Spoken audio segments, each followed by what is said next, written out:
Hello, this is Ms. Bastelka, and I want to talk to you about your AP analysis essays, specifically how to analyze prompts and begin analyzing the text. But before we do that, let's talk about something everybody finds fascinating, your dreams. What do your dreams actually mean? Here are just some symbols that you may be familiar with from your dreams. I've had the teeth falling out one more times than I care to remember. Fortunately, no naked in public, but why do we love to interpret our dreams, the weird different symbols that we see in our dreams? Well, I have some specific reasons. Because they're weird. We're fascinated by those things that are weird. We hope also that they're going to tell us more about ourselves, our lives, our minds, what we think, what we're doing. We really enjoy analyzing ourselves and our own ideas. That's why we love to analyze our dreams. But what is analysis? What are we doing when we analyze our dreams? As you guys probably already know, analysis is breaking a text down into its parts to understand and evaluate that text. And you can analyze anything. You can analyze your dreams, a movie you've seen, a song that you've heard, a book that you've read. And so let's talk a little bit about how analyzing your dreams relates to, yes, everybody's favorite, the AP test. Remember Soapstone? I know you do. Now's the time to remember it because the analysis essay should start with you thinking about Soapstone. Of course, the first S stands for subject, what the text is literally about, but also what the text is figuratively about. Do you remember George Orwell's Shooting an Elephant? It was literally about, yes, shooting an elephant, but it was figuratively about British imperialism, or what it's like to succumb to peer pressure. The occasion of a text is the context, the historical context, where and when the text was written. For the example of Shooting an Elephant, it is significant that it was written in the 1930s in Burma, which was a territory of the United Kingdom or the English Empire. The audience, who the intended audience is. Just please keep in mind with historical text, you are probably not the intended audience. In George Orwell's case, the intended audience was other Englishmen and the imperialist rulers of England. The purpose of the text, which is why the author is writing about this subject that you're reading about. Very often this purpose has a lot to do with that figurative subject. Remember, Shooting an Elephant's figurative subject was imperialism, and really his purpose was to call into question a lot of the elements of English imperialism. Second to last is the speaker, who the author is. In the case of George Orwell, of course, it's George Orwell. Please think about the speaker's goals for writing the text. Why are they writing it? Why are they writing it in the time and place that they're writing it? And to the audience that they're writing it. Finally, consider the author's tone, and that's his or her attitude towards the subject. At the very least, think about whether it's a positive or a negative tone.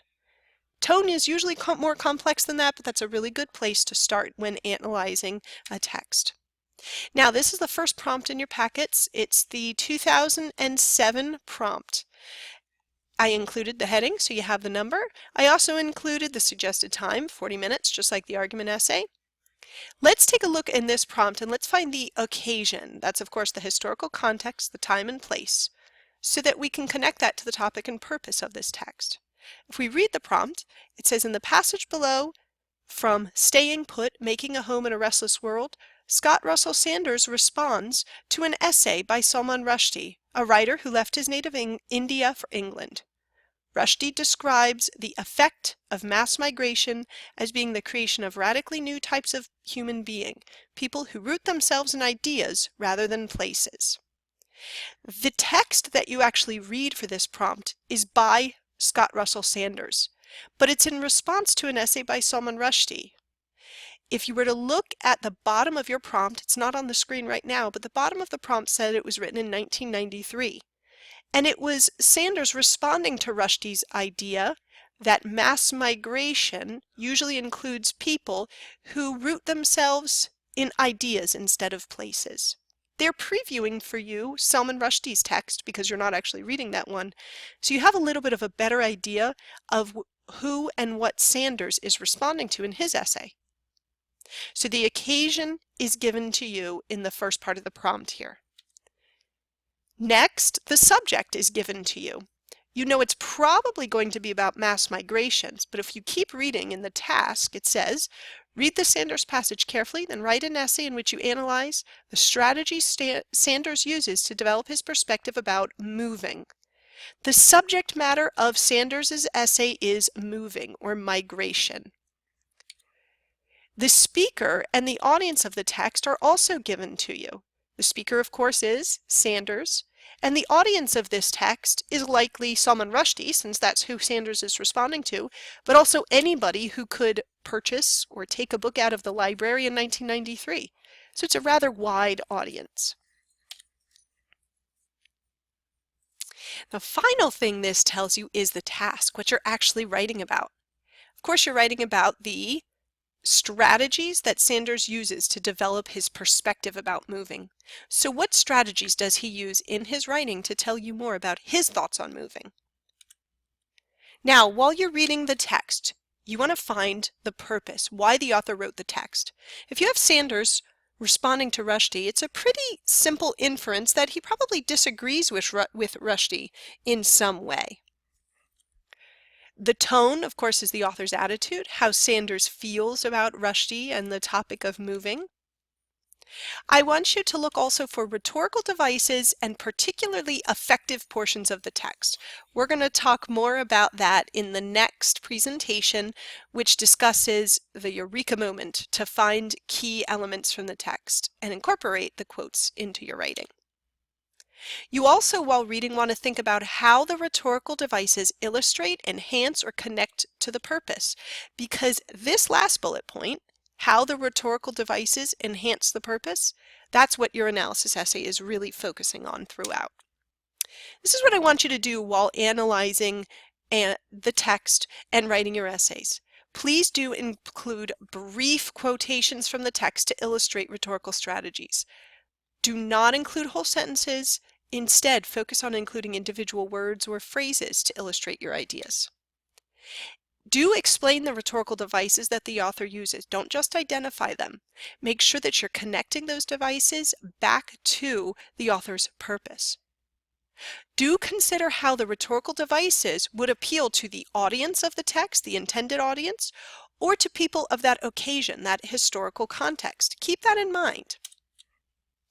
Also include warrants to connect your evidence, that's your quotes, to your claim. Warrants are not just for argument, they're also for analysis. You can't just say, look, this is a metaphor, and look, this is the author's purpose.